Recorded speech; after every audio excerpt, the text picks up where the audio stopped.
এটাই হচ্ছে মিঠাময় অষ্টগ্রাম। তো অষ্টগ্রামের এখানে ঠিক রোডের মাঝখানে একটি যুদ্ধ জাহাজ রেখে দেওয়া আছে। এই হচ্ছে সেই যুদ্ধ জাহাজটি।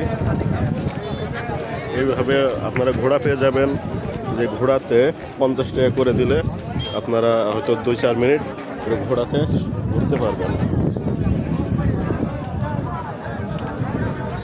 অনেক মানুষের আগমন এখানে, সমাগম অনেক মানুষের সমাগম এখানে আপনারা দেখতেছেন।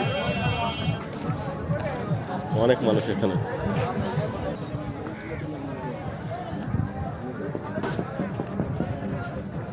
আপনারা দেখতেছেন স্বাগতম ইটনা মিঠাই মন অষ্টগ্রাম সড়ক।